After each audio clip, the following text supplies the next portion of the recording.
Hello guys, what's going on? It's your boy FT Wally bringing you another audio commentary, and this is a special little gameplay for me, because it's one where I did good kill wise, but I didn't net, and I was getting on flags and getting kills like that. But it was really only because of a special somebody that we all know and love named FPS Gooch.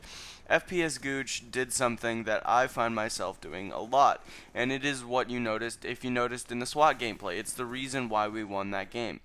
The reason why we went, and this is a fight I get with a lot of people who do not understand the way Call of Duty works and the way that I understand this game to work. And some of these people are famous for being good players at the game.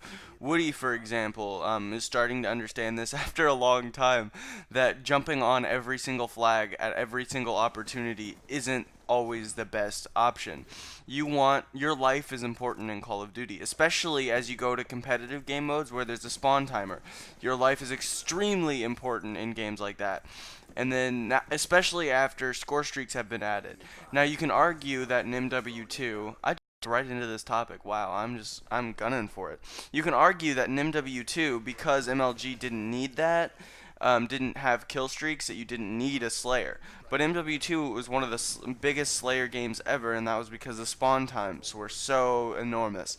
Now, if you look at it, I just want everybody to look and look at how we're just dominating their team because of this. What it does, kill streaks like that. First off, they take the focus off of getting flags and destroying that. And if they do keep the focus on capturing flags, well, they're destroyed because that thing just destroys everything in its path. Now, like, look at that. They're all just looking up in the air, and I'm just running around and destroying them, keeping them trapped in their spawn. And but back to the competitive side, is that oh no, not back. I'm sorry guys, not back to the competitive side. Now, if you look at it as in an aspect of demoralizing, like, you just feel awful if somebody calls in a lodestar. First off, half your team leaves. These guys, unfortunately, didn't. Or not unfortunately, fortunately didn't leave so that Gucci could get a bunch of kills with it. And it just completely destroys their emotion. Now, if we're talking about it in competitive play, if you were to get swarmed in competitive, now I don't think you should run that high of a streaks in competitive, because honestly, who will get those?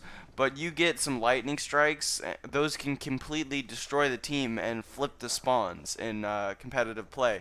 They're almost one of the most important things on your team. Like, there's been clutches that has happened because of streaks.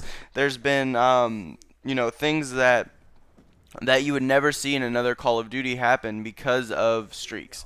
And this is all based in competitive play. Now, we've seen people camping streaks all the time. Now, you got to play it right. You can't just never get on a flag. No, you got to do it whenever it's important. Like right here, I realized that we needed B to come because we were losing at this point. We needed B, so I just ran and risked my life. I wasn't really close to streaks, and I already had a lightning strike. And so I decided to call that in. Now, as you can see, I'm defending my team as we're going for B, trying to keep them off of it, and just wreaking havoc in the middle. And that's why I use extended mags right there, is because I just keep shooting. And now I jump on it because we had just gotten 4 or 5 kills off of their spawn. I was close to streaks, which that really helped. And that cap really wasn't. Wouldn't have been able to do that. Well, first off, it wouldn't have been able to happen if they didn't have what is it called? If they had tack inserts, we probably wouldn't have got that. That's the only exception, because they lose map control. But because of that, we were able to get them all the way back in their spawn and take the cap really quick. And so that's why I say kills are so important, because you can't. We wouldn't have got that if they were still alive. It puts them back into their spawn. Look at me going off, getting 3 pieces up in here. What's sad, though, is that the game ended before I was actually able to call in my swarm.